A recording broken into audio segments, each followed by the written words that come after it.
people? It's your best man back again with another Rival Fan podcast. As always, on Monday, we were kind of umming and ahhing regarding whether the show is going to go ahead. But nevertheless, we are back and there's a lot to discuss. I mean, UEFA tried their best to fix it in City's favour, and of course, successfully they have twice. But listen, it is what it is. We will be getting to the Champions League draw alongside all the Premier League latest news. We'll be reacting to the weekend and, of course, previewing tomorrow's fixtures, the ones, of course, that are going ahead. But listen, nevertheless, we have got a fantastic panel. Kojo and Lawless will be joining us very shortly, but we have got the most important member from three in midfield. The homie, Cahil, is in the building. Cahil, how you doing, my guy? All good, bro. All good. Can't complain. 3 points in the weekend, still in the top four race. Can't complain, Jeez, 3 point collected. The bike. I can't wait to delve into obviously Arteta in or Arteta out. Of course, we don't need changes to. like the wind and the weather, as we know with Arsenal fans. But nevertheless, we have got the very fantastic and lovely Kendall making a debut on the show today. Kendall, how are you doing? Yeah, I'm good, thank you. You know, you're talking about top four race. I just want bottom four race. Fourth bottom for me. I'll be happy with that. 17th, let's go. Yes, love that. Obviously, I have got Wilson in my fantasy football team, so I still do believe. I know you're a fan of Wilson. Why? What do you mean, why? He scored like 3 and 3. Listen to this, Kendall. Man, disrespecting his striker already. Where he started.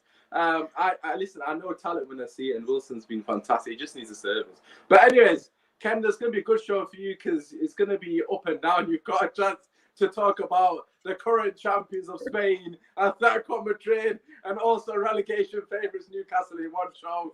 I mean, it's the perfect show for you, so thank you for coming through. Obviously, I know you're very popular in general, but in particular at the moment, given the Champions League draw, we will be going through that. Make sure you drop a like, subscribe to the channel. Everyone's socials are down below, as always, and of course, get your comments in. We haven't even started. We've just discussed the title show. So don't worry, we will be asking her about Madison. I'm sure she's got some words on the matter. But listen, we're going to just start with a couple of boring factors, mainly regarding the COVID crisis in the Premier League. Don't worry, we will be discussing Auba as well. You know, Aubameyang, you know, he's had a fantastic couple of days, liking Ronaldo's picture and obviously getting a tattoo. Fair play to him. Days? That's weeks now, man. You're pushing it a bit too far. I mean, you got Auba knows who the GOAT is, so I respect it. Must be messy. Also, this is a brilliant comment by you. For once in your life, on Newcastle, your rivals. But I like that you've asked that. I was talking about Arsenal in that case, so you know it is where it is. You know, Arsenal relegation favourites. I was trolling. He's always on the trolling him, isn't he? Like, I mean, I will catch you. It's showing. It was a good comment from Hussam. He doesn't make them often, so I give him that. Listen, let's get into it. I'm going to keep it very short and brief. The way the show is going to work is we're going to start with the COVID nonsense. Then we're going to go through the Champions League debacle, which was UEFA at its finest. I mean, for me personally, a Formula One fan, not going to go into it, but they basically said to FIA, hold the beer, let us try and top you. One day later, I'm not going to get to Formula One because I'm going to just get pissed off again. Because I don't want to go into that. But yeah, let's start with the COVID stuff. Cahil, over to you, my guy. 42 cases apparently in the Premier League, most of which are Spurs in particular, which is probably advantage Spurs because they're shit. And the other cases are now at Manchester United, from what I'm aware of. I feel like Norwich is spreading the virus, to be honest, because it seems the two teams are playing Norwich. I don't know if it's a coincidence, but yeah, Cahil, what are your thoughts on it potentially disrupting the Premier League in terms of the Christmas period? I don't know if it's going to disrupt the Premier League in any way, shape, or form. I feel like what they should have done with Spurs is they should have allowed them to play. They shouldn't have gave them a game off and then a second game off as well. I think it's quite unfair considering that COVID is around and is going to affect people regardless of their stature or whatnot. But I don't think it's the Premier League, man. It's a beast. It's not going to go away for a few COVID cases, even if it seems like a very large number in 42. It's not caused any. His staff as well. It's not. His staff as well. Yeah, obviously. It's not caused any major incidents so far that we know of anyway. So I don't think the Premier League as a business model is going to just rule off any games around the Christmas period. I don't think it suits them financially or logically. Yeah, I mean, in terms of financial stuff, we know what the Premier League are about. They love a bit of finance, don't they? Any opportunity to rinse the fans of any more money, they'll be all over it. My question to you, Kendall, off the back of what Kayla said, do you think teams, I'm going to use Spurs as a bit of I'm going to give them a bit of leeway because they've got a ridiculous amount of cases from what we've heard, 16 apparently. But in Man United's case, obviously we have got a game tomorrow. We haven't trained, but apparently we've only got 3 or 4 cases. Do you think it now needs to be a case that those teams have to play, regardless if it's Ronaldo, let's just say Rashford, for example, Ronaldo, Rashford. I don't know who key players on that team because all shocking at the moment. But let's say Ronaldo, Rashford, and De Gea, for example. Is it somewhat irrelevant of which player is it? And do you think the Premier League need to step in, or do you think it's the right thing to give those teams a bit of leeway? I think there's got to be context added. So I think if you have over a certain amount of cases, say where it is impossible for you to field an 11 of any kind, I think then that's going to have to come into play somewhere along the line, because how many games are going to get called off if it's like, say, 9 cases, for example? You still have a squad of 25.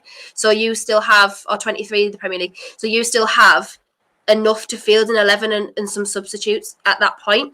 So I think there's going to have to be a thing where they say, if you can't field an 11, then okay. If you can, okay. Or they'll bring in something where you can sign on a under 23s, for example, for like a game. Yeah.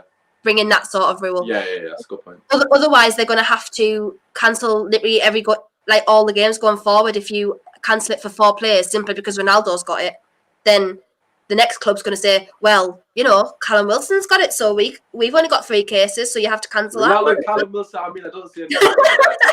I see what you did, Kendall. Yeah. So there's going to just have to be context added and some rules surrounding it, because it's going to get to a point where clubs are using it as an excuse, which they shouldn't do, but they will, because that's just the way things work. You use anything that you can to leverage yourself.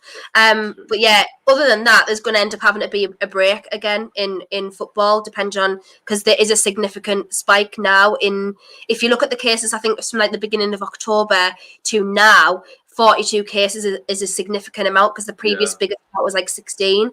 So 42 cases is quite significant. It's like treble what was previously counted. So something along the way. Yeah, no, I think you made a fantastic point. I mean, in terms of certain clubs using as leverage, we know that is definitely going to happen. I mean, I think context is very important. Let's just use Man United as an example, because they're the team that's currently not training due to it. Let's just say 5 cases and 4 of them are staff and 1's a player. Yeah. I mean, that 5 cases, it seems like they're just throwing a number out, but they're not sort of explaining who these 5 cases are. I mean, it could be 4 staff members that are isolating, the rest of the team is come back negative. So for me personally, context is firstly is the most important thing, but secondly, I just want to see the games be played, unless it's ridiculous how it is for Spurs. I think Spurs is the only team that should get a bye in this scenario, because they've got 16, which is ridiculous. I think every other team should have to play, and people will say, well, that's not fair on the lower teams. I don't understand that, because of course they don't have the resources to, let's just say, I don't know, 3 of their top players get not injured, even got COVID. It's more difficult for them to deal with it than it is at Manchester United. Of course, let's say Ronaldo gets COVID, etc. God forbid, of course, but we have got the options that Cavani could come in and replace him, etc. So it will benefit potentially the bigger teams. But as you said, the only other option really is cancelling loads of games. To be honest, if you want to avoid the season and go after January, I'm happy. I know, I agree. I think they should avoid the season as well. Just do that. Honestly, Premier League, if you're listening, I think that's a great idea. Just cancel the season and avoid it for now, right? And we'll just go again after the January window. Honestly, I think that's the best option. I completely agree. I think avoid the season from now on. Wherever you finish last season should be taken into account. Yeah. Whoa. I was agreeing with Kendall. I was agreeing with your points for a second. I say we go off the position now. I say we go off the position now. We go off the position now, right? All right, let's do that. Let's do that. Lawless is in Champions League. Let's do that. We're 6. I don't care. We're back in Europe. Arsenal fans are 6. Thank you, man. You are so strange. Arsenal fans are falling to the depths. There we go. You literally sacked the manager that came 4th consistently because he wasn't good enough. Then you sacked the manager that came 5th. Yeah. Because he wasn't good enough. Now you have to be 6. I'm See, glad you that's took the a funny break thing. from the Europa League to focus on the league to get back into the Europa League, Cahill. Absolutely. That's what's funny. Considering we mentioned context just a few months ago, you're forgetting all the context with why the reason why we sacked Wenger, the reason why we sacked Henry. What it is. We don't need context on this show. Exactly. Exactly. You know what? You mentioned Arsenal is the most perfect segue I could have ever imagined, because there we go. It was, of course, an Arsenal player bottling the Champions League once again. Arshavin rigged the draw. What is this with Arsenal? What is with Arsenal and the Champions League not going hand in hand? You had one job, Arshavin. Keep your eyes closed and open the balls properly. That's all you have to do, my guy. But listen, the Sharvin aside, obviously, it wasn't his fault. I don't know the guy's name who was reading that instruction at the start. He tried his best to put me to sleep, somehow stayed awake, and then he completely bottled his job. He had one job. Read out which teams that need to be drawn. It was an absolute shambles. I'm going to come to Kendall because you're the only person he can talk about Champions League alongside myself. Of course, the other two don't have much say in this. Kendall, what did you make of that absolute shit show? In your favour, it benefited you because you had Bayern and then you got Bayern, so I'm sure you're happy. You know what? I laugh because we actually go on about like corruption all the time, but sometimes they just don't even they don't even try and hide it. I don't even think if anyone picked up on the fact that that ball wasn't in the pot at the time. It wasn't. It was next to him, wasn't it? It was right next to him. Yeah. It would have just been like skirted along, I think. So it was a bit of a shit show. But what was really annoying me was people using it as like a tool, a bit like beat other teams with. So they were like, "Oh, you wanted another redraw because you were scared that you got by." And I was like, "No, hold on." I was like, "Actually, we were the second fixture drawn out, so." The whole integrity of the draw post that point was completely compromised at that point, which is like the majority of the draw, like 90% of the draw had an issue. So why is it because we got by and it's like, oh, you wanted to redraw? No, we wanted to redraw because it was an unfair draw. Like that was why it was void. It was literally, I don't know why it was so hard to grasp for some people that what happened was an illegal draw. It literally had to be null and void to be fair and not affect the integrity of the competition going forward. Well, people just don't want to use that. You know, they want to run it on football Twitter. I was going to say Twitter and run agendas. But yeah, it was funny. To be honest, I said none of the draws would have been good for Atleti, like none of them. I wasn't happy with either of any of them clubs. Like, you know, like people like Chelsea fans wanted Lille, for example. They're happy with Lille. Like I just would not have been happy with anyone that we were drawn against. Lille a decent team, actually. To be fair, I think I wouldn't have been happy the way, especially the form that Atleti are on right now. So yeah, any was bad for us, to be honest. Oh my god! I mean, that draw against us. We are going to go into that in a bit more detail, but not into too much detail. But I mean, we got PSG and Atletico. You guys got Bayern and Man United. I mean, of course, Man United is definitely easy to draw the Bayern. I don't think anyone's going to disagree with that. Bayern are one of the favourites, if not the favourite for the competition. But just to come back on what you said, the amount of people in the spaces that were saying, "Oh, you're scared of PSG." Why would Man United be scared of PSG? They're scared of us. We've beaten them so many times in the last 2 years. We literally kicked them out of the competition. Okay, last season they eventually did us, but we beat them once. They beat us once. And the season before we kicked them out. So us and PSG, we don't want to play each other because obviously they're scared of Oli. They're scared of Oli's man. Yeah, I mean, it's if a new door. Oli can do that. Oli's no longer at the wheels, man. Oh yeah. How could I forget? Oh my god, absolute disaster. But listen, I'm not going to make it about Man United. I want to get Cahil's thoughts. Obviously, it must be nice for you to just be a neutral and, you know, I suppose you're kind of used to it to an extent. What did you make of the draw, Cahil? The Champions League draw? Well, the first, it was an absolute farce. You have to get that straight out the way. Like how they messed it up so badly, considering they've been doing it for, God knows, like so many years now. It's ridiculous how poorly they performed that, especially considering what happened in F1 just literally a day ago. But it is what it is, man. But the new draw is decent, man. And Bayern got another easy draw round. Who they're facing? Says that Salzburg. Yeah, they're facing Salzburg. Sporting versus Man City, another easy round for them. Chelsea versus Lille is going to be tough, but consider they're not the Lille of last season, so it's considerably easier than before. PSG versus Madrid's a good game, but Man U versus Atletico, I think that's probably the most tricky game out of them. I'm not saying I think it's going to be a very tough game for Manchester United. I'm not going to lie, but I think it's a lot more open than people would suggest. Manchester United have a ridiculous team. Let's not get twisted. Paul Pogba still is there. Ronaldo, of course. Like I can literally list a whole bunch of players. But Atletico, you know what Diego Simeone is about. Complete defense. If you're finding it hard to break down Norwich, imagine what you're gonna find hard going up against Diego Simeone's Atletico Madrid. It's going to be 10 times worse. So it's an interesting draw. Oh, I didn't even clock Inter versus Liverpool. That's a good game as well. I mean, Liverpool and Real Madrid have been shafted somewhat. I mean, not Liverpool so much, but if Real Madrid, I can't wait to hear what Perez has got to say. I don't know if he's come out and said anything, but they literally went from, what did they have previously? They had an easy draw, didn't they? I think they had Salzburg or someone, or I think they had a Benfica or something like that. Oh no, yeah, Liverpool had Salzburg. Yeah, Liverpool had Salzburg. I think that Benfica Spawn. It was one of the two. Yeah. I can't remember off the top of my head, but they've gone from then to PSG. Like, it's an absolute madness. I'm pretty sure it was Benfica actually. But look, for me personally, it's definitely going to be a hard draw without a shadow of a doubt. The one thing I don't know what Atletico Madrid's fixtures are, but I don't know if you've seen this, Kendall, but Man United's fixtures leading up to the game are horrendous.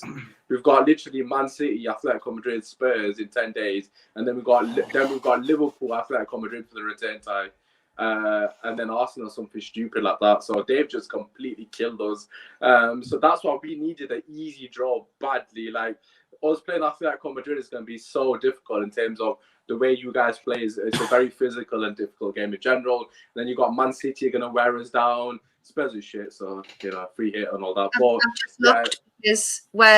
So I'm in Barcelona, like my birthday weekend, obviously, like we were just talking about. So the beginning of February for Barcelona Atleti. So that's obviously the 6th of February.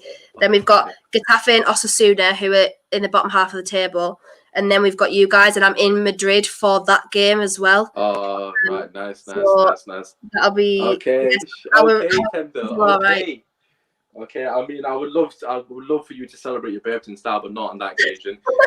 It's actually my birthday 2 days before yours, and that's why I was asking if yours was before, or 3 days before yours even. But let's get Lawless in here, a fellow European giant as it currently stands. I didn't see your draw. I would have asked Cahil, but they're not even in Europa League as well. So, Lawless, what are your thoughts? Just on focus the on Champions Lawless, League big man. and Europe? I've got it. It doesn't happen every week, innit? Lawless, what are your thoughts on both draws? I'm not going to lie, I haven't got a clue about Europa League draw, apart from Barca, who got Napoli, and I think Nippon's put a comment in here saying, can we all laugh at Barca? I mean, Barca. Rangers have got Dortmund as well. Is it? Yeah. Rangers have got Dortmund. Okay. We weren't in that draw because we're in the next round. We won the group, so we don't have to worry about this little round 32 draw business. Yeah. I did not know that. Yeah. To God, I didn't know that. So you get these teams have to earn the right to face us. They have to play for the privilege. It's like second place finishes Lawless, and they all have to play each other. Yeah, it's second place versus Champions League. Champions League teams come down. Oh my God, that makes sense.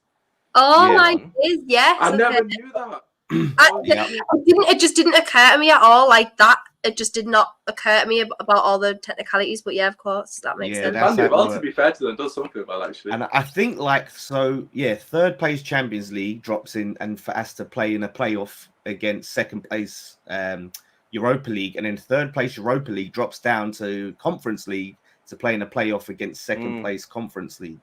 Which, like, imagine like Spurs somehow get this whatever happens with their mess, and they have to play a playoff for this conference. That's just a whole madness. But listen, with the Champions League draw, I've been saying, and I said this very recently, that these cup draws are fixed. I'm sure I had a debate with someone in the group chat. You probably know who that was. You can find them. You know, it's the receipts are probably. I've said it, and someone was saying to me, "You probably know it was. Oh, how can they fix it? They don't fix these because every single time. And look at these. Look, you can only have to look at the FA Cup draw. How is it that with these FA Cup draws, the so-called Big Six avoid each other all the time up until the end? How is it that West Ham have a Premier League team and none of the so-called Big Six have a Premier League team? You know what I mean? Like, how is it that these teams avoid each other all the way up until the later stages for the most part, but we always get flipping like Man United, we get Man City, then we get Tottenham, but you never see like Chelsea and Liverpool in the early stages. Do you not believe in the magic of the FA Cup, Dan? the magic of the FA Cup. They're trying to take the magic away. It's what it is. It's trying to You fix beat it. us both, Lawless. I thought you'd be happy. But The Emirates FA Cup, Yeah. as they call it. Considering we won it like 4 times since they changed the name, yeah, it's definitely rigged. You know, but no, this goes. It's always been dodgy. It's all of these cup competitions are dodgy because it's money. They want to see save the big games till last. You know what I mean? They don't want to. What are your thoughts on this comment from Jamie, who's a Liverpool fan? West Ham versus Barcelona final. I don't think they're making it that far. Do you know what my only problem with that is? Like, if we face them in the final, I don't get an away day at Nou Camp. Oh wow. I want. To be fair, I don't think Barca they're in no shape or form to get to any final. So yeah, we may get to a round of 16 or something like that. Yeah, they're not getting past Napoli. I don't think so either. They're not getting past. I don't think they're getting past. I mean, Kendall does know more than us, but I personally can't see they're that much in the mud. Fam, it's a mess. They're 8th. They're literally 8th in the league. I've seen. You know what? It's so weird. It's like I'm watching Man United capitulate once again with Barcelona. Like everything PK is saying is what our players were saying when we were going through this shit. Like through, I mean, we still are, but it's just really through this shit. Like when we were I'd take Dortmund deep. then. Dortmund away. That would be a good one. Yeah, that'd be a good one. Yeah. I was thinking why you said that. Yeah, that'll be sick. Obviously, yeah. The yellow one's definitely on my bucket list. Without a shadow of a doubt. And plus, you'll get to see Haaland as well batter you, so that'll be nice for you to watch. But listen, let's get into the Premier League action. Sorry to do this to you, Kendall, but we're gonna have to bring you back down to reality. None of that champions of Spain talk anymore for you. Just want to quickly get some of the comments up very quickly. Nippon's asking when our birthdays are. Mine is on the 3rd of Feb and Kendall's on the 6th, as we've discussed already. So we'll both be getting pissed in Marouge. So obviously you can catch us there if you wish to join us. Jamie, who is a Liverpool fan, saying that Liverpool are going to slap Inter. I mean, I don't think anyone here would disagree. We haven't actually mentioned the other draws, but I'm sure we'll get to a bit closer to the day anyways. We're going to move on to the Premier League stuff, so please keep getting your comments in. Keep slapping a like and obviously subscribe to the channel. We're less than 40 people away from 1.3k, so I would appreciate that. But anyways, we're going to start with Leicester because we don't really do them any justice on the show. And to be quite friendly, honestly, it's mainly because Kendall's here, to be honest. Of course, Leicester beating Newcastle 4-0, not what Kendall wants to hear. But, you know, I have been saying consistently that Leicester will finish above Arsenal. I've been saying it consistently. Obviously, they're only 4 points. They're not above you yet. They're 4 points behind you. But for me personally, Leicester have been a team that are massively below where they're expected. But we're not going to talk about that yet. We're going to talk about one incident in particular. So, Kendall, I'm going to pass it to you. And I want to get your thoughts regarding the penalty. I mean, there was a lot of soft penalties. But what did you make of the Maddison one in particular?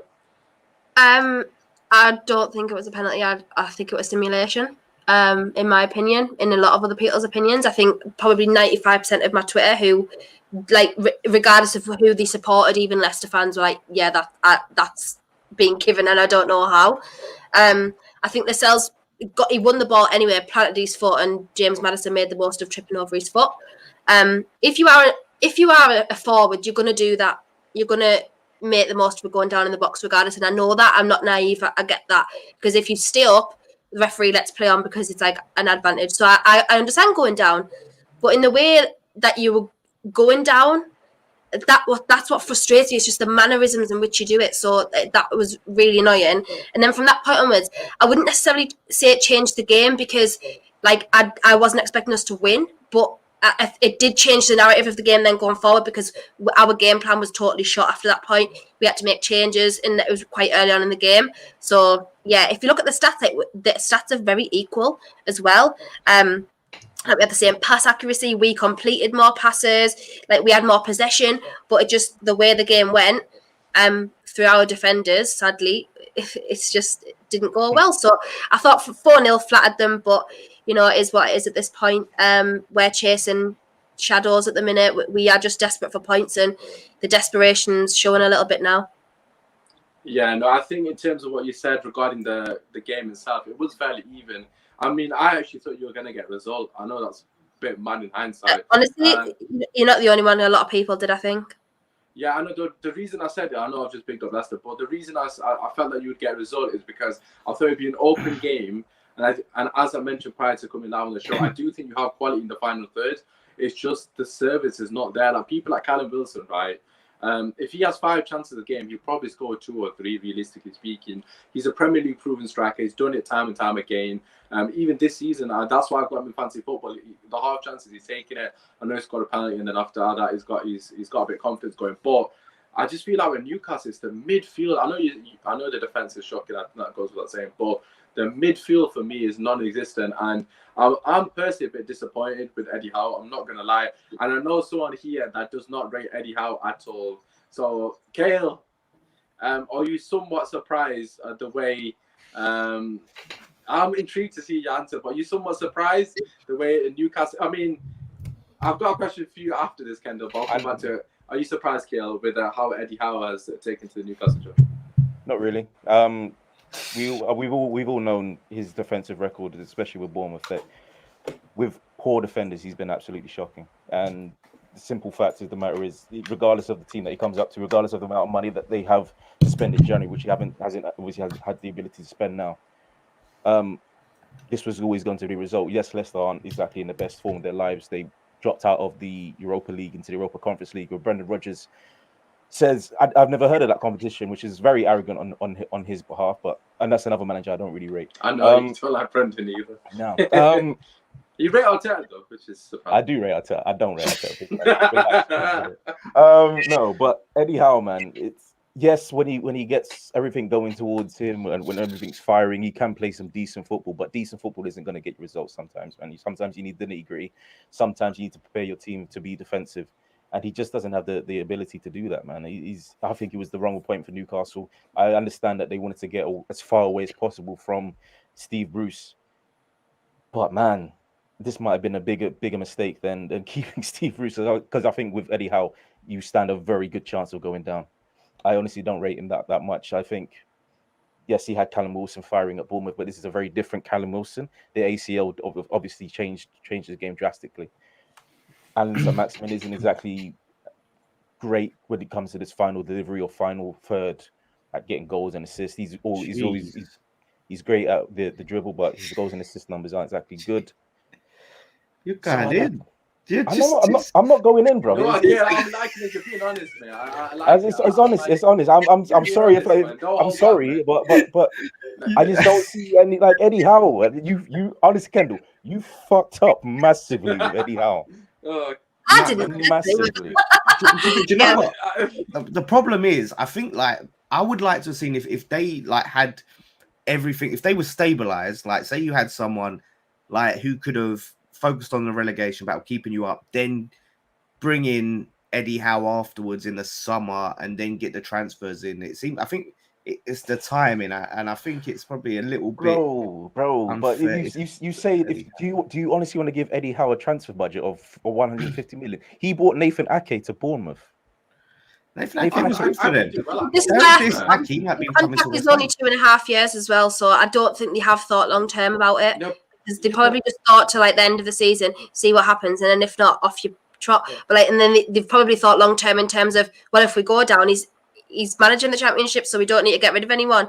So he's probably thought of that. They probably thought of that. But like my thing is like, I understand like where you're coming from. I did have my qualms as well. Originally, I did say that I didn't want Eddie Howe because his defensive record, specifically when they got relegated, was extremely poor, especially in a team where we have like categorically the worst defense in the league. I don't care what anyone says, and you can look at Norwich and say, oh, -24, so they obviously have the worst goal difference. No, our defense is like 20 times worse than theirs. That's not even an exaggeration, right? That's God's honest truth. We have the worst defenders in the league. But you can look at that and say, well, why did you get rid of Steve Bruce? Because he was defensive. That was my question to you. That's what I was going to ask you. We needed someone who can fix the defence whilst also utilising the attackers that we have, because we have decent attackers. And unfortunately, we've gone from someone who can't do anything and can't even make a team defend to someone who just attacks. So what we meant to do? We're like a worse version of Bielsa football, because Bielsa football is like you concede as many as you score, but we can't score either. So it's like I genuinely don't know where we go from here. Like I don't even know who would have like resurrected that situation. I just think the whole squad is poor. David Moyes. I know. I was going to say 8 of that team that we play like on a starting 11 match day is from the Championship 4 years ago. I'm not exaggerating. It's What the only happened to difference. Emery? Oh, Emery, he had a deal in principle, and then when the media caught on that there was a leak from Newcastle about him coming, he said he didn't want to be part of it anymore. No So, like, way. yes, threw his toys out the pram. So he didn't understand the vision of the club, and like that, they didn't have things in place, which again is an issue because we don't have a sporting director at the moment. So we are just running on the consortium. Like, yes, you can argue Jamie Rubin and whoever like owned QPR, so they know how to run a football club, but it's a very different level of running a football club in the Premier League and trying to get that football club to progress. It's a very different situation to running like QPR, for example. So we need a sporting director as soon as possible, and obviously that hasn't happened. They've had to hire an outside firm to identify the best sporting director going forward. They don't know what they're doing, basically. The whole club's in limbo, and I understand we're just going to have to be patient at this current time because they are going to make mistakes. This group in general has never owned a football club before. There is a lot of mistakes to be made in running a football club. So we are going to have to be patient, but at the same time, like, the issue is it's a 50-50 game. We don't have the luxury of time at the moment because we are 19th in the league. So it's like you just don't know what to prioritise, and I wouldn't like to be in charge of it right now because I think you're winning or you're losing. It's just either or. You're either going to do well, you're going to stay in the league, that's all we're expecting this year, or you're going to get relegated and everyone's going to blame you. It's just, it's very... I think, look, me and Lawless in particular, I've said it would be funny if Newcastle get relegated. I'm not going to lie to you. Not because of you, to be honest, but because of other Newcastle fans that me and Lawless both know that have been very cocky on the timeline, and he's just taking digs at our club. So we thought, F him, basically. But for me, I do actually think it might be a blessing that you do get relegated, because the reason being is because I think it's going to take you a long time to set the foundation, as you just alluded to. And I think in the Championship, okay, it's a very difficult league. We know it's very competitive. But I expect you to come back up with the money you're eventually going to invest. And then you'll have the right foundations in place with another I do see that side of it. And I think a lot of Newcastle fans would agree with you. People are saying, it would probably be good if we went down because it's like a clearing, rebuilding situation. But the issue is, if we go down now, we're going to keep that squad. We're going to keep the manager, because they have the Championship. So for me, that puts us 2 years behind where we even are now, which is a huge problem in the situation that we're in. So like, I do get when people are saying like, you've got the squad for the Championship, you've got the manager for the Championship. That's what we need to go away from. So that's ideally what I want to not do, because then we're just going to have to rebuild again and again and again until we get further down the line. So just staying in the league is so important. I don't even care if we stay in the league on goal difference. I'm literally not bothered. I just want to stay in the league. 17th, I will celebrate like we've won the cup if we stay in the league this season. That's genuinely on my life, because I think I'm so sure we're getting relegated, but it's what it is. It's not a given that as well to come back up. Like, it's hard. Aston Villa got relegated. And Aston Villa had a lot of money. They didn't just pop straight back up. Like, they were spending. Our North East counterparts in Sunderland went down the league again, which you would never have expected, like, ever in that time. So it's just like, and everyone's going to say the money, but who's going to want to come? Like, who decent is going to want to come at that point? And you're not going to sit there and spend 100 million in the Championship because you're just going to get rid of them all the next summer. So that's what I mean. Like, it's just like you're going up and down again. It's just like, that's why we need to stay in the league as much as we can this year. Yeah, it's a long, tough league, that one. And then there's obviously going to be an element of financial fair play. Like, they're not going to be able to go, all right, let's get Mbappe and spend X amount of money and pay him 500 grand a week in the Championship. Like, obviously, bloody hell, man. Yeah, I mean, you want to try and cherry pick the best Championship players and find some gems. But like I said, you don't want to be in that position, because nothing's guaranteed. They have to stay up, because if they stay up, then there's a chance. Then you can go, right, summer, clean slate. Let's try and get these key players that we want to get the good players. It's going to be hard in January, because it's going to be hard to attract the players you want to play them in relegation. But obviously, I think you've got similar targets to us. Like, you're looking at Lingard, you're looking at Nathan Ake. I think Nathan Ake is an absolute no-brainer.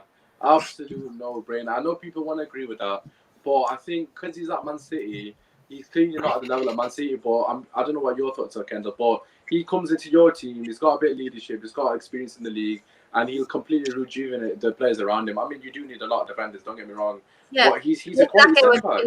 But Nathan Ake would be a shoo-in for us because, again, he's another person who's worked with Eddie Howe.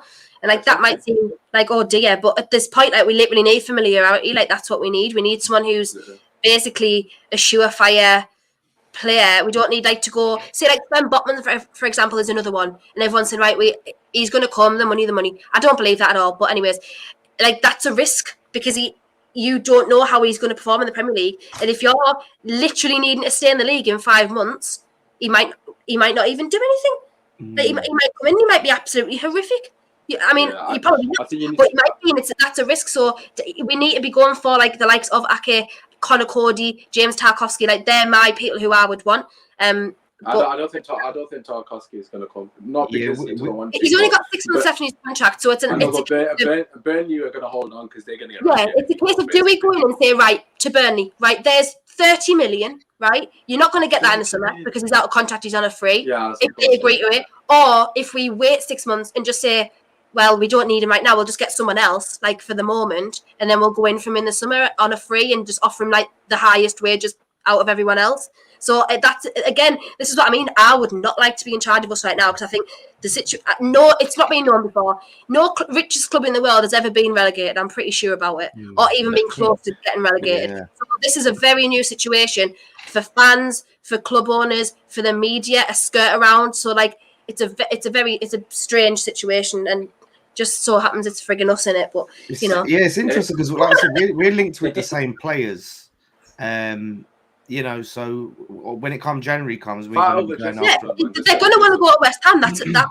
You wouldn't be stupid enough to, I'll just go to 19th place Newcastle and become a hero. Yeah. Might be in the Championship next year.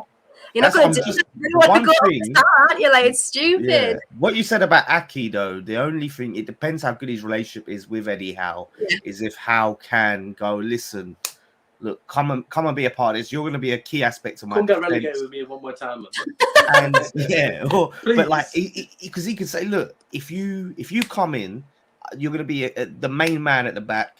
Help us stay up. Next summer, man, we're going to be building a big team. You can be part of it. We're going to move away from Newcastle, but you got to remember, players like Ake, for example, they're vying for an international spot as well, because the World Cup is next summer as well. He's not getting a game at Man City, and a loan move. That's what I'm saying. A loan move for him would make perfect sense. Get him back on the radar for the Dutch team. He was a somewhat of a stonewall in the Dutch team alongside Van Dijk. I know they got obviously delayed, of course, is going to get the team, but it gives players that you gotta. If I was Newcastle and I was in charge, I would focus on all the players that need to get in the international team that are not getting minutes currently. That is the way you go. The Amad Diallos of the world. Obviously, we've mentioned Dele Alli. No, banner aside, I mean, they don't need Ali because they got Willock. I think he's finished. Players, he's finished. But players of that ilk. But anyways, let's move on because we've still got a fair bit to cover. Obviously, I just wanted to do a quick roundup of the top three. All three of them winning by penalties again. Yes, I know my dad would look as well. I love this top three. I love how you lot. Oh yeah, the top three. I keep forgetting. Top three. You didn't even listen to what I said. You just took it to heart. I said no. I know what you said, but I said top three for no pens. No, but it's because I've seen the media. Like since we've been in that fourth position for so long. Said top three random deliberately, mate. So you're not in that top three. You're with us. I don't even know who else is next to us. Spurs and Leicester and Wolves. Yeah, Wolves are around there. Yeah, Wolves are around there. Right, I'm gonna keep it short and sweet. So I just want to get you guys' thoughts on Manchester City for me, because like we don't talk about them enough because it's difficult to find fans. But what are your thoughts on City? Because that game for me is City completely robbed them with that pen, and Jimenez, one of the worst individual. What is he thinking? I don't know who wants to take it first. But it's almost like they got paid off. Like it was complete brain dead from Jimenez, and then the VAR team just completely gave him the 3 points. Kel, we'll come to you because you're shaking your head. What did you make of the City result in particular?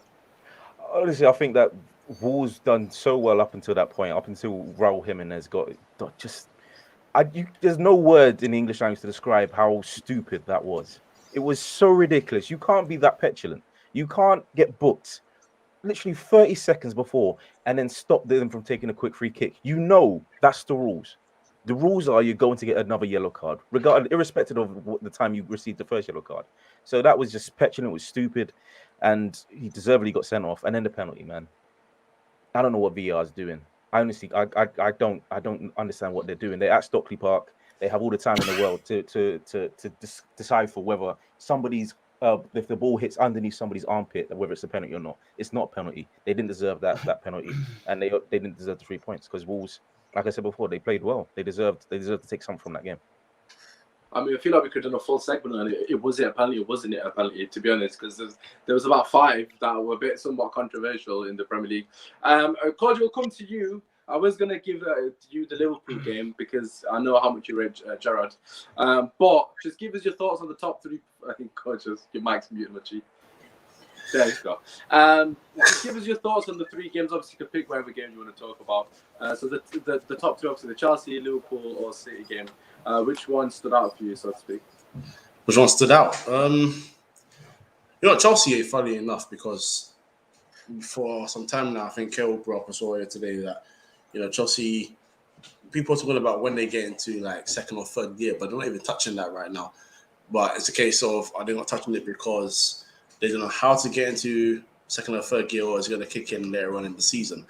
They are getting by through games, but that's a positive for them. If they're not playing very, very well and they're winning games, that's a big positive. At the same time, earlier this season, they were playing well, but the fact is, £100 million people and Timo Werner are not scoring enough goals. So they're looking at Chilwell, Reece James. Oh, can we talk about Lukaku? Why have you just put I want his name to be mentioned.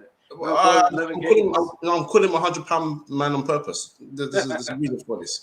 So, people like that are not scoring goals. Reece James, Ben Chilwell, Rudiger are your main scorers, Thiago Silva, also defenders, midfielders here and there, Jorginho with penalties.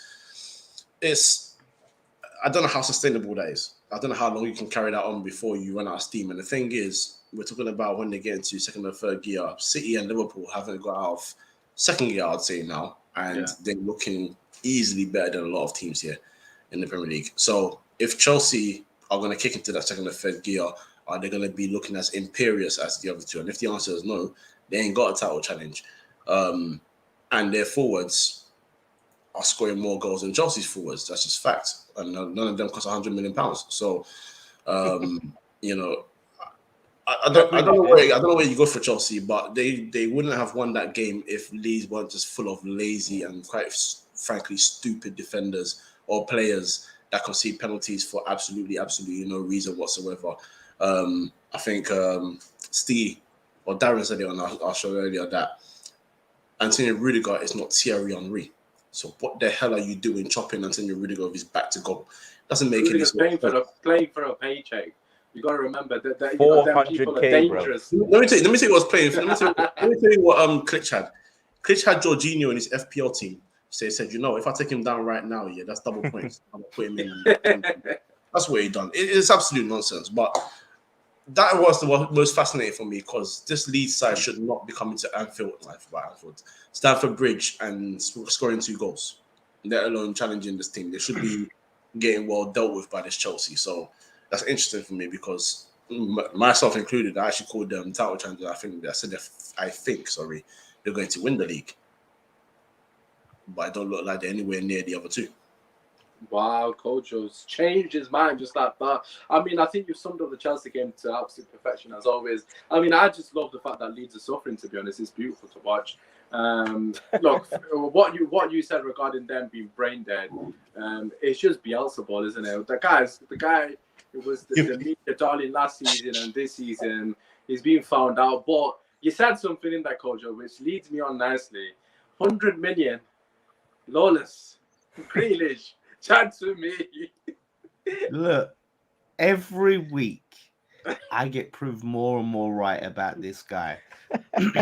He's getting found out. People was baffled I didn't rate him. People was baffled I didn't think he was good enough for Man City and he weren't going to do anything there. And he's not doing anything there. Like each week we see more and more. One day Man City going to face like Norwich. And he'll bag a goal, and everyone's going to turn around and go, "See, he's come good." Like, no, he's not the level. And I'm waiting for my apologies end of the season. So certain people specially named Kish and Daniel were the main two. They were the main two. Daniel's not coming back, I don't think, anytime. He's too busy. Well, he can come on. He can in the WhatsApp group. I'll sort of forgive you guys. It was Cahill and Usman. You weren't so man. bad. I was naive, man. I liked his hair. Oh, I was with you, Dan, all the way, bro. He's got nice hair. You know what I mean? Like, what can you do about it? It is what it is. Yeah, they keep Sterling. How are they contemplating getting rid of Sterling? I've said this time and time, get rid of Sterling and keep this guy. It's ridiculous.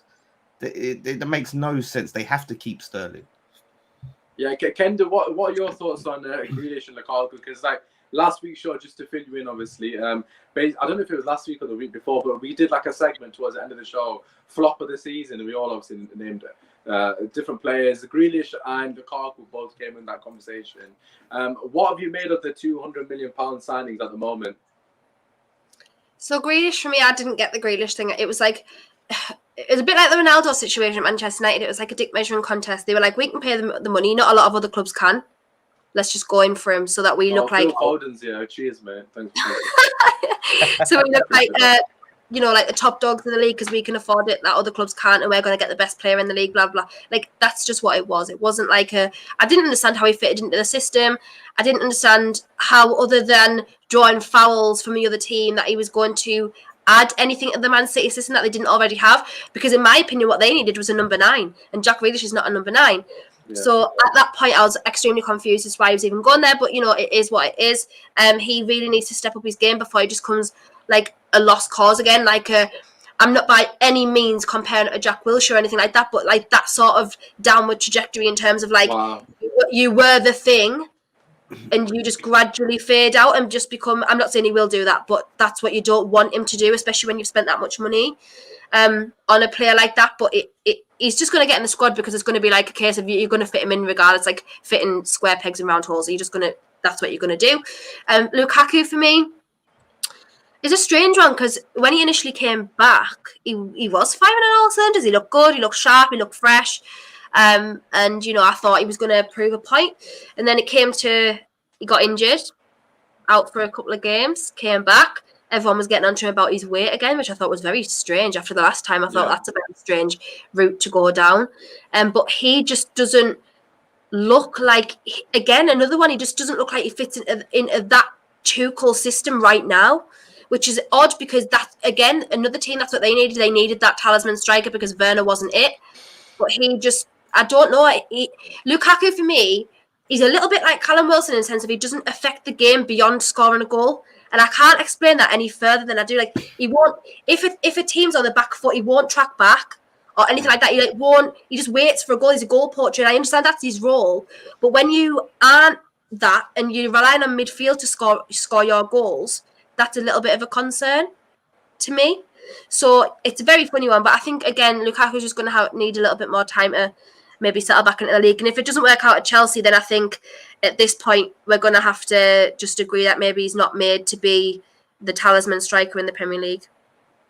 Yeah, I mean, I completely agree with not the obviously the kind of Winston comparison, but in terms of I don't know. I know what you're saying. How he affected it. In terms of he doesn't really contribute more apart from scoring goals, and that was the case at Manchester United. I mean, the issue with him at Man United was the fact that we weren't playing to his strengths. I'm sure obviously Kojo has got something to say on this, but we were kind of hoping that he would be a back-to-goal striker at Man United, hold the ball, bring plays into the game. I mean, I remember the amount of times we played the ball into Lukaku's feet and had Rashford and Martial trying to run off him, and it was never really successful for a sustained period because it's just not his game. He needs to be running into space. I do think he will come good at Chelsea, to be honest, because they create so many chances. I eventually think he will have that purple patch, and then obviously he'll regain his confidence, so to speak. Just before we move on, Kayla, I just want to get your thoughts on the matter, because obviously, strikers and Arsenal at the moment is a great topic of conversation. So let's bring another striker into the conversation, Aubameyang. Fair play to him. Respects greatness, like in Ronaldo's photo, then misses training to get a tattoo. As one of the conversational strikers talk to me. Is Aubameyang finished at Arsenal, or are you going to accept it like you did with the previous captain, saying fuck off to your fans, and the previous captain ignoring training to take off your kit and then put the new team's kit? Like, seems like a You're track going record. all the way Arsenal back to captains. Kashani, big man. That's all. You're I mean, it's taking a a bit bit of a too track far. record that you're taking it a bit captains too far. are violating you. I'm just asking. What are your thoughts on the Oba situation as we're on the topic? Bit of a shit show, isn't it, man? It's a tough one. I like Oba. Take your time with it. Absolutely. I like Oba. I think he's been a great striker for Arsenal. Obviously not the past 2 years. He's obviously been off the pace a bit.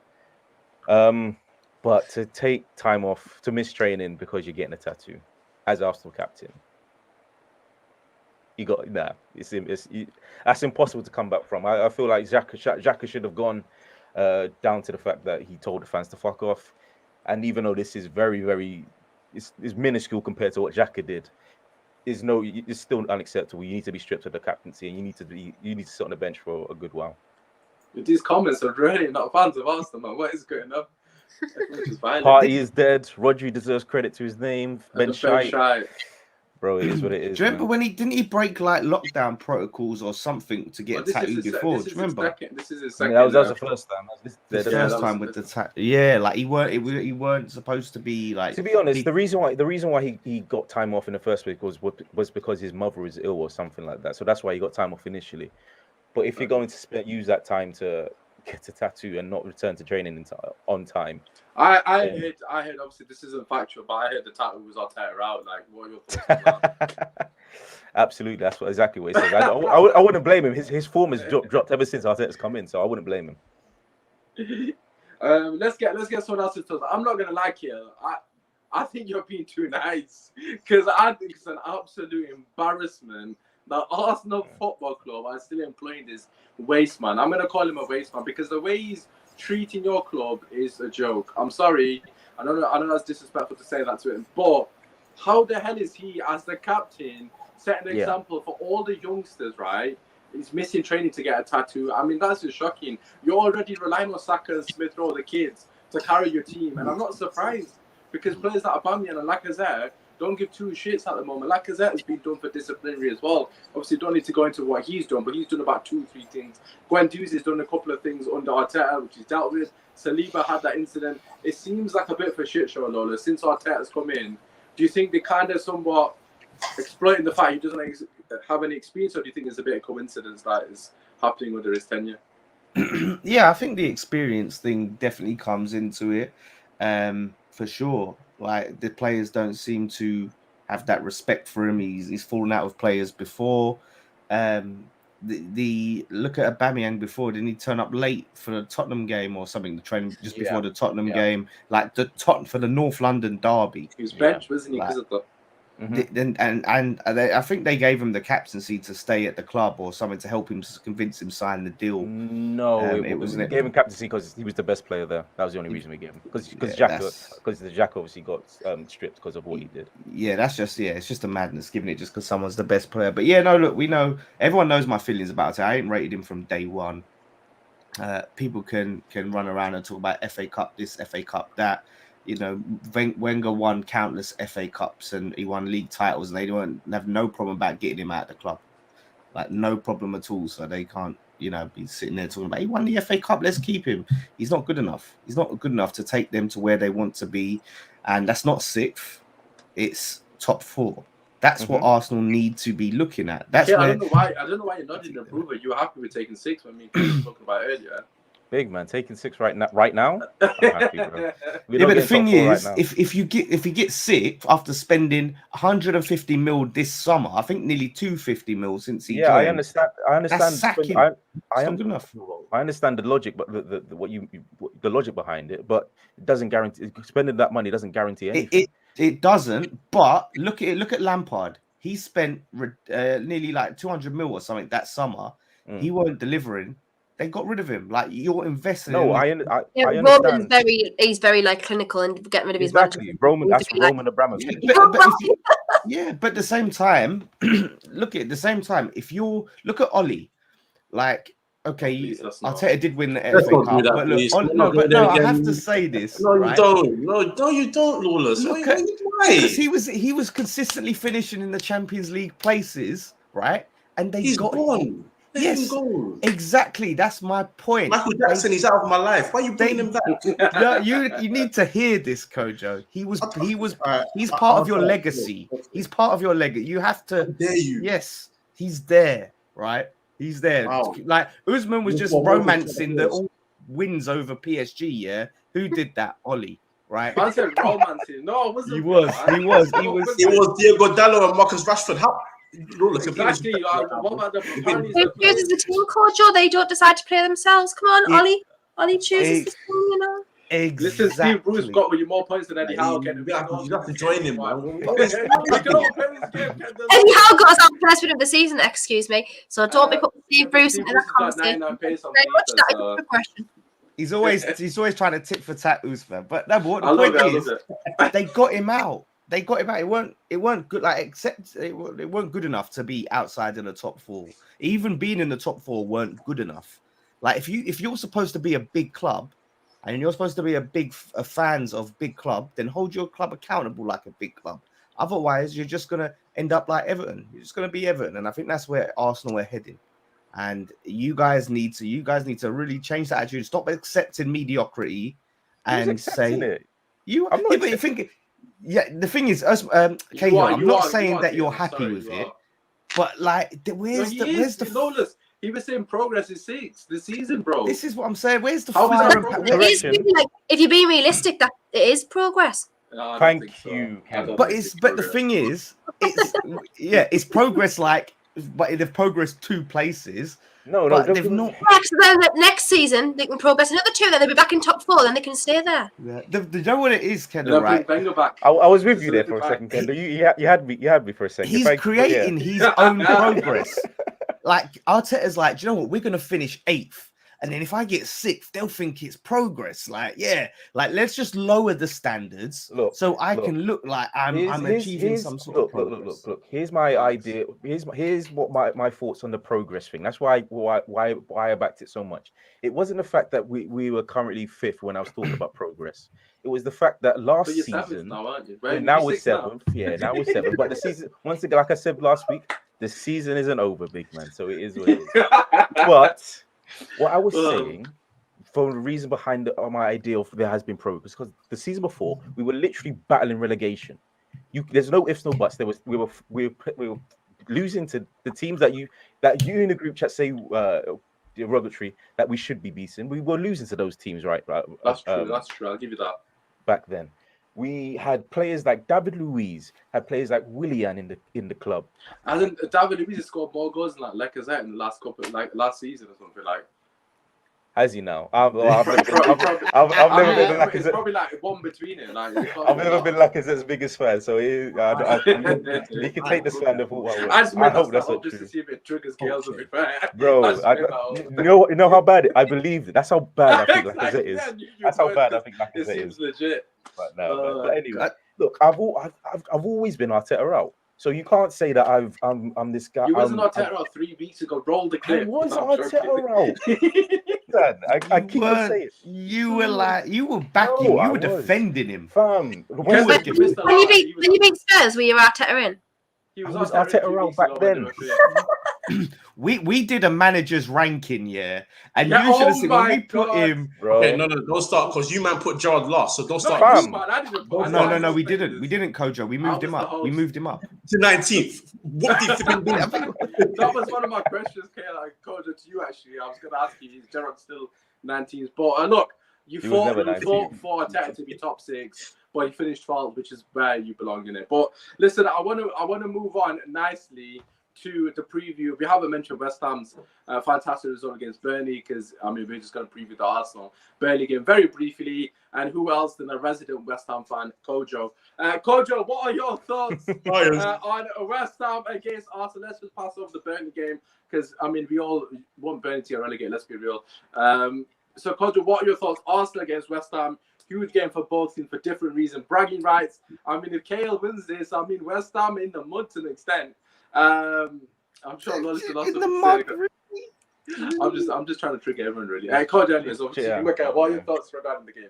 It's an interesting one because we want to see. I'm not saying Arsenal are the barometer to see how far West Ham have progressed, but if West Ham want to solidify themselves as a team that is going to be consistently challenging for that kind of those kind of spots, I'll say from 5th to maybe 8th, then you want to be beating Arsenal. Doesn't matter if it's home or away. I'm not saying if they lose, that means they're not one of the sides, but you want a certain level of dominance at some point. And West Ham have been better than Arsenal in the last 2 years on the pitch. So it's a big game, but it's also a big game for Arsenal because Arsenal wins this season have come against sides that are all in the bottom half. So they need to win against a team. That's a lazy I mean, night. Everton, of course. Cahill, let me land. No, but don't lie. Don't lie before you land. Who have you beat in the top half? Tottenham. Oh, come on. Leicester. Come on now. They did beat Leicester. Oh, actually, no. Okay. Yeah, they beat Leicester. No, right. Yeah, those 2 games. That is correct. But the point is, but keep lying. they're I like not it. convincing wins. And the point is, and also, I want Arsenal to also sort of prove a point that if you are progressing, the teams like your West Hams that are trying to now become the new Arsenal, or become a new European force in the league, they need to be dealing with these sides quite quickly. So my point is this: I think this game is more bigger for Arsenal than it is for West Ham. Yeah. And if Arsenal do not win this game, I didn't say draw, I didn't say if they do not win this game, then we might start thinking about rankings in London. Wow. What? I mean, Kale, just hold on, because I want to bring Kendall in first. I just wanted that face. You see that face there? I wanted it. He didn't let me land earlier, so I wanted it. You see that face? That's what I wanted. This is it. Kendall. He's gonna abuse me in the group chat later. It's cool. Let's go. Yeah, safe. I know your mum, big man, isn't it? I know your mum too, fam. Let's go. Oh shit. Anyways, Kendall, before we get in trouble, what are your thoughts on West Ham v Arsenal? Obviously, Kojo's kind of referred to the fact that it's a bigger game for Arsenal, mainly because they have beaten teams in the top 2. I wouldn't personally call Spurs a good team, but I mean, Kale might disagree with that comment. And Leicester, when they play them, I'm not gonna discredit that victory against Leicester at all. Because I actually respect Leicester and like Spurs, so I'm not going to discredit that one. But I do agree with what Kojo is saying to an extent. Is it now a case of Arsenal need to actually assert their dominance and actually be competitive in one of these games against the so-called better teams in the league at the moment? The thing is, I think both teams have something on the line, because if Arsenal win, I know you guys play Brentford, so maybe not, but if Arsenal win, they're only 2 points behind West Ham anyway. So if Arsenal win, then they'll go above them. So it's kind of like West Ham also have something to play for, because they need to establish themselves at the top of the table. Just because I know that you'll know better than me, Lawless, but I know that there'll still be a lot of people who doubt West Ham right now. They're like, oh, they don't, it's like one of them Leicester things where they don't deserve to be where they are and blah, blah, blah. So they need to just assert their place there. But with Arsenal, because of the way that they have at the moment, and, everyone likes to call them the banter club, I don't agree with that, by the way, Cahil. I must admit, I don't think that you're the banter club. You still brought it up, though. You still brought it up. Who is the banter club, Kendall? Just out of curiosity before you finish. Who is the banter club? It's Arsenal. It is Arsenal. Well, you know what? The thing is with Arsenal, everyone laughs when they lose. Everyone. From like me, who's 19th place Newcastle, to like Chelsea. So, why that is, though, Kendall, though, isn't it? Because they big their chest up and they talk more than any other fan base. I'm not including you in this, by the way, because I know you're a very rational person. But a lot of your fans are the most flip-flopping people that I've ever met in my entire life. One week I'll say, literally, you'll be 1-0 up, right? And everyone's like, oh yes, trust the process. We know what Arteta's doing. We've got this. And then literally you'll be like 1-1, and it's like, oh, this team is so shit. I'm sick of this. We're so finished. Arteta is not good enough. Blah blah. And that's in the space of 20 minutes. That was me with Holly, though. I'm not gonna lie. You're like, why are you doing this? Funny. But yeah, I think honestly, that win there is important for both of those clubs, because it could literally decide the trajectory of where you go from this point onwards. Because Christmas is the most important and congested like time in the Premier League. So you really need to start getting the wins on the board to stay where you are, because there is already a gap between like West Ham and Chelsea, for example. So I think that win's important to both of them equally. Absolutely. Cahil, we're going to let you speak first because we've already heard from one West Ham fan. Cahil, so what are your thoughts on the game, my guy? I don't know for this one. I agree with Kendall. I think both teams see this as a vital opportunity to announce their intentions for the season. Arsenal at home, so I have a bit more faith in their ability to get a result than I would if we were at the Olympic Park, which it should be called. It should be called the Olympic Park. It's the London It's called London Stadium. Stadium, isn't it? London Stadium, ridiculous. Should be What a called stupid The name. London Stadium. Yeah. The Oh, London Stadium. man. Yeah. It's because you can't get Brandon. It's because you can't get London Brandon, and you can't, and you don't own it. That's why it's called the London. Shout out Stratford. Shout out Stratford indeed.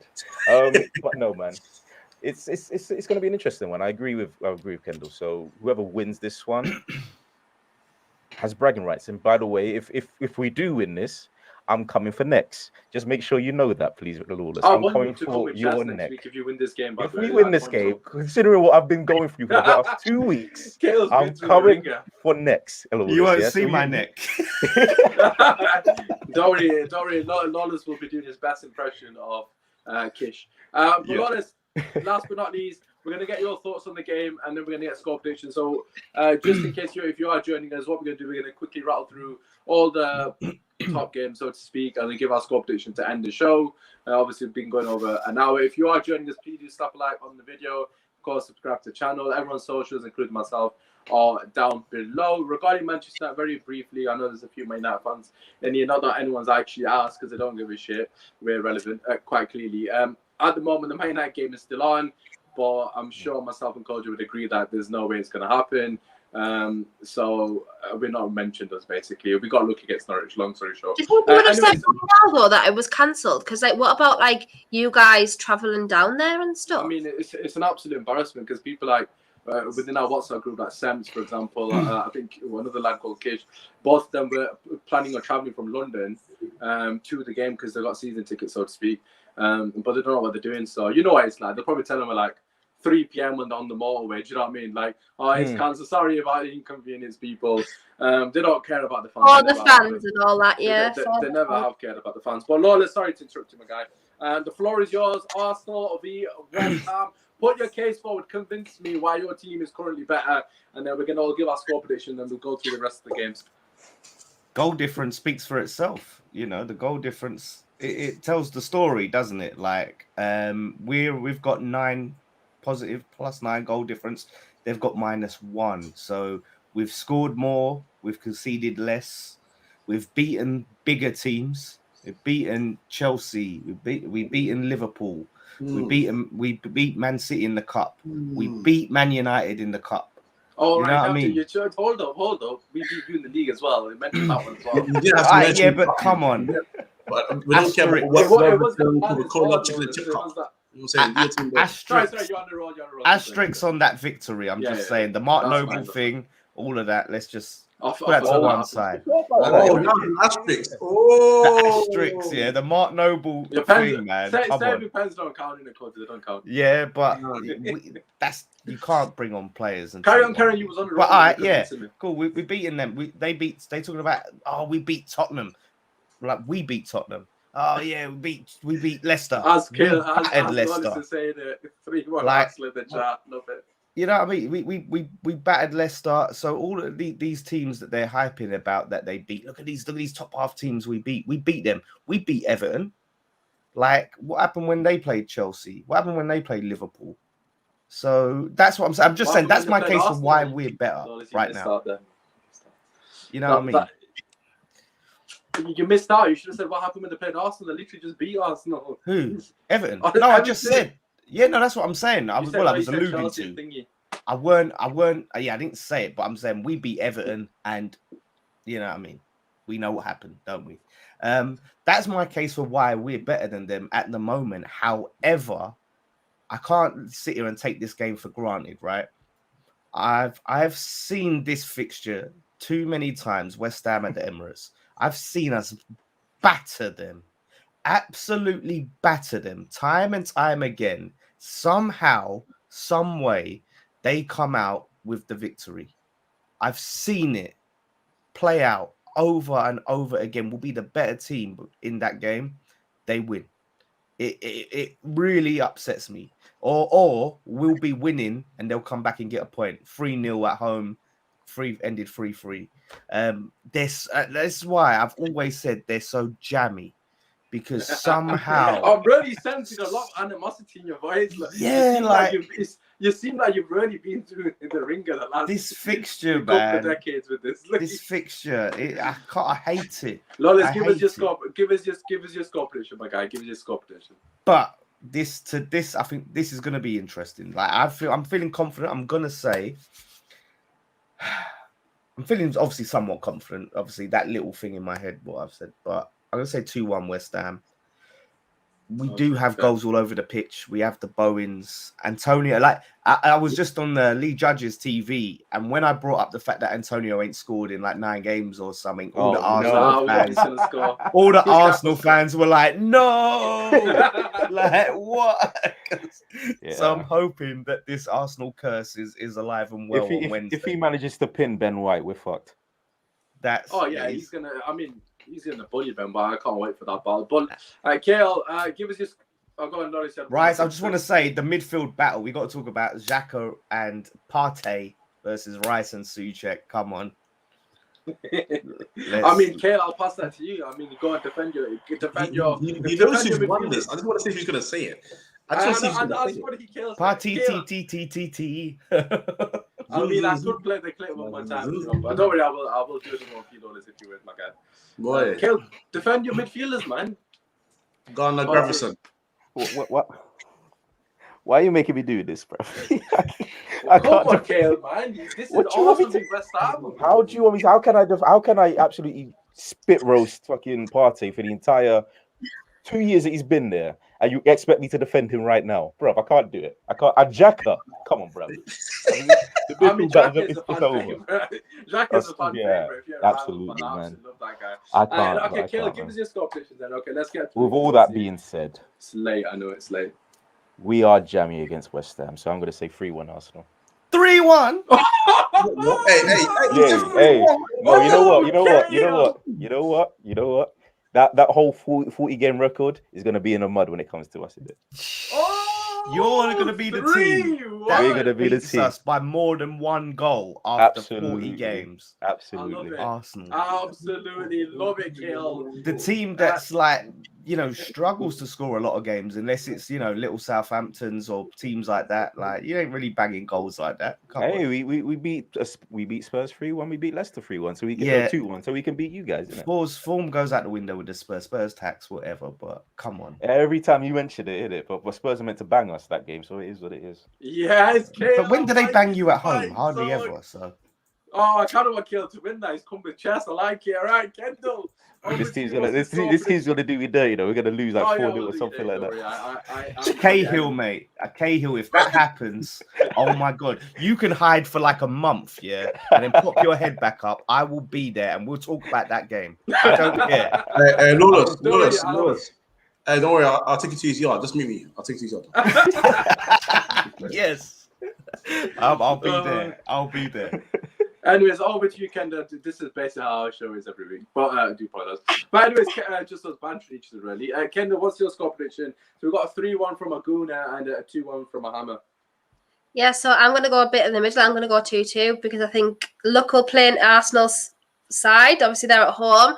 But I do think West Ham just slightly edge it with their form and stuff at the moment. So I think it'll probably end up balancing each other out. And yeah, so 2-2 is my prediction. Interesting. Kojo, what are you saying? Another Hammer in the building? I'm going to go 1-1. Antonio and Tomiyasu. But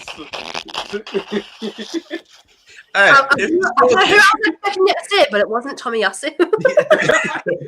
If he scores, Hey, remember I told you, innit? Bro, Register my headphones. Let me just get the money down. But I won't clip it. Tomi First goal of the Tomiyasu. season. First goal If for he's the got Told me, me season. that you can see He's a gonna draw. bag a header from a corner. I bet. Yeah, you're gonna bag a header There from you a go. corner. I can see a draw the same way. I can see it. If Tomiyasu scores, I will do a shirt giveaway.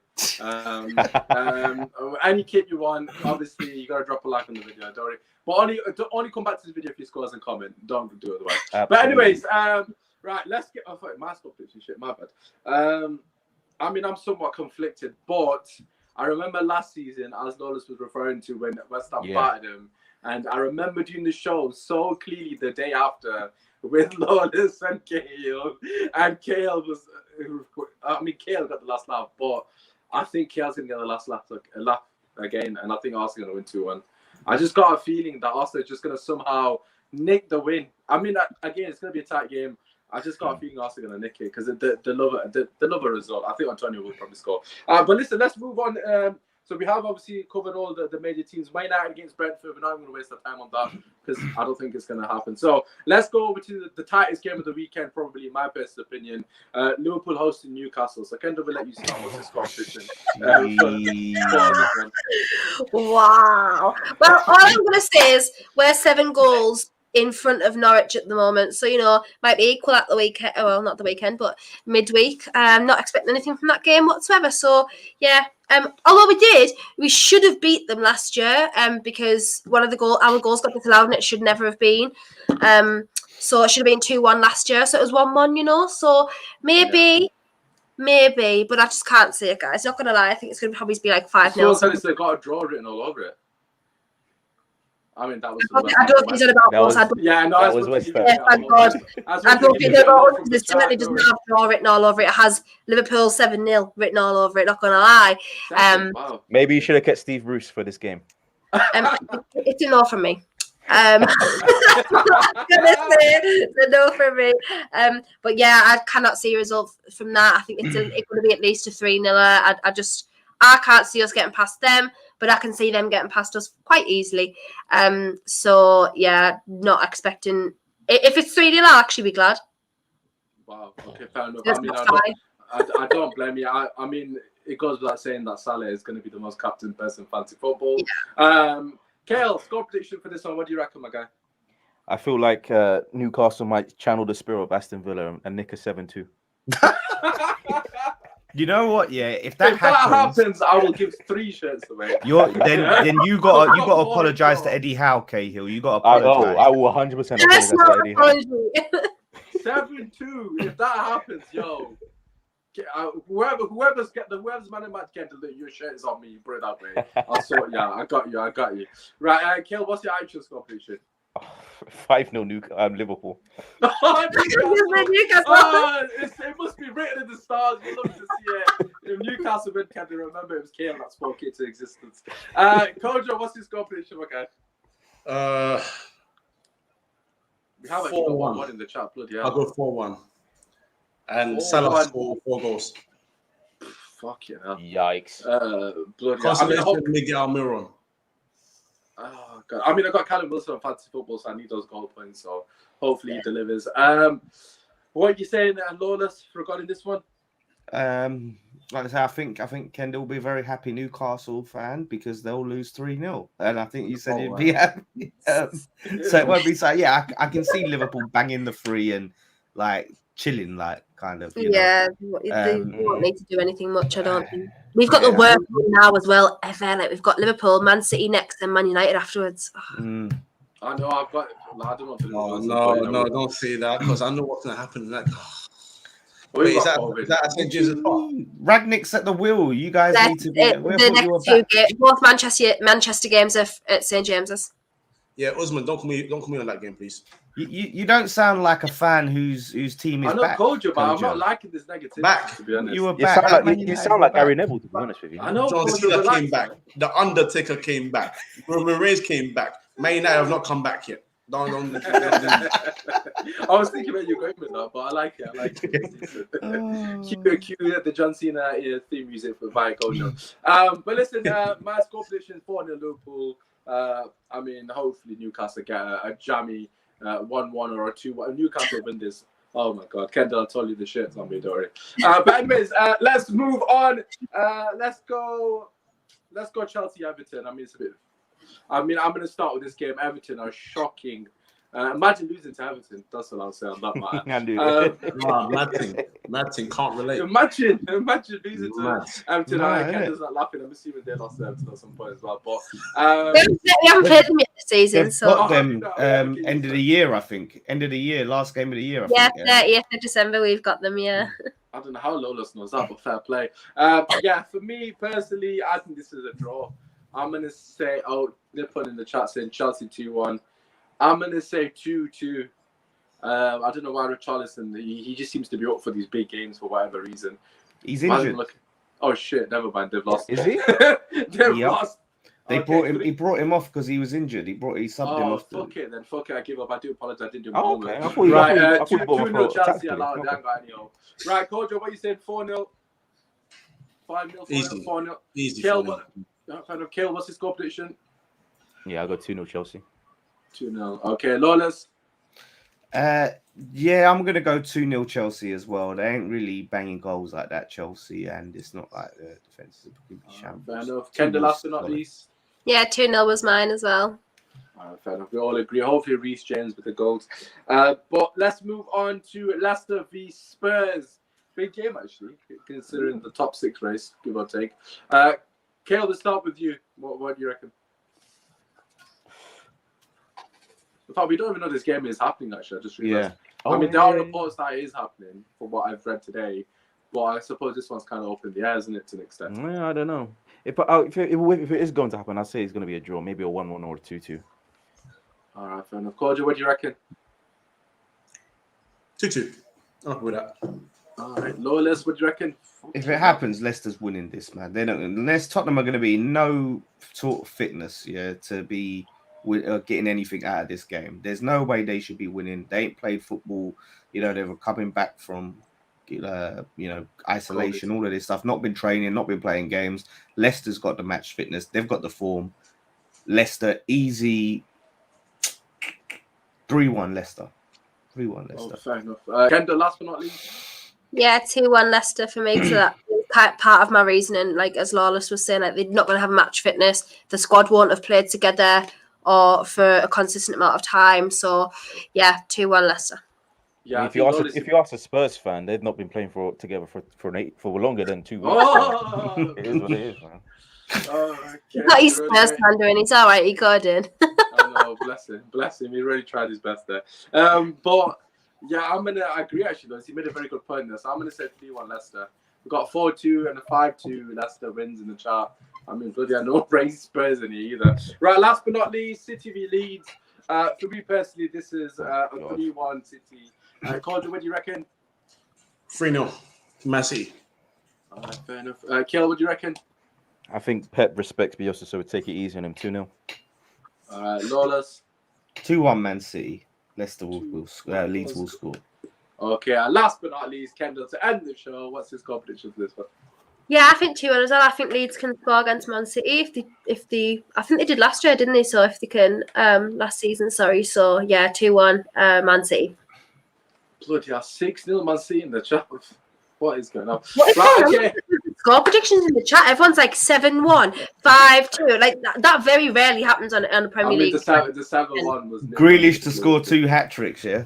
If Grealish scores, Lawless, you're not going to be happy. I know that. Everyone's going to come out the woodworks, man. Oh, yeah, don't worry. I like you. I'm just going to be shameless in what I'm like. But listen, that does conclude the show. Just to summarize, Man United got violated today. City are paying the UEFA as always. But listen, it is what it is. Apart from that, hopefully you guys have enjoyed the podcast. Make sure you drop that subscribe to the channel. Everyone's socials are down below. Make sure you follow everyone on the Twitter handle, Instagram, etc., etc. I'm going to pass it over to them to shout out whatever they need to shout out. First and foremost, Kojo and Cahil, where can the people find you, my guys? Free Midfield Podcast on YouTube, Free Midfield on Twitch, Spotify, and all the other audios, Instagram, TikTok, and now even Twitch. Come and find us. Jeez. Make sure you check them out on TikTok. Kojo and Caleb do those dances from what I'm aware of. So they're a great spectacle. Lawless, back to the people find you, my guys. West Ham Fan TV on all social media, at the Lawless on Twitter. Yeah, watch along for the Arsenal game on Wednesday. Me and Jace are going to be doing that, so it's going to be. I'm going to be tense, so come and join us. Oh, yes. Kendall, last but not least, where can the people find you? Yeah, it's just kind of on. If you just type in this, YouTube, Twitch, Twitter, wherever you want to find me, I will be somewhere. So yeah. Yes, love to see it. Make sure you support everyone that comes on the show. As always, we appreciate all the support and the love. Regarding ourselves, as I've already mentioned, we don't know what's happening tomorrow. Regarding the Brentford game, if the game is not on, I'll probably do a podcast slating Bruno and Rashford. So if you don't like either of them, please feel free to join us for that. Kojo's face. That was a joke. But anyways, Kojo, you're part of that show. Remember, tactical show, criticizing people. It is Kojo's idea. Anyways, that aside, join us back here next Monday as well. Cahil or Lawless, one of them is going to be in teas, and I can assure you I will be there to turn the screw, whoever it is. I'm going to enjoy it. So make sure you're back next Monday as well for that one. But apart from that, it's been your first man. Enjoy your week, and we'll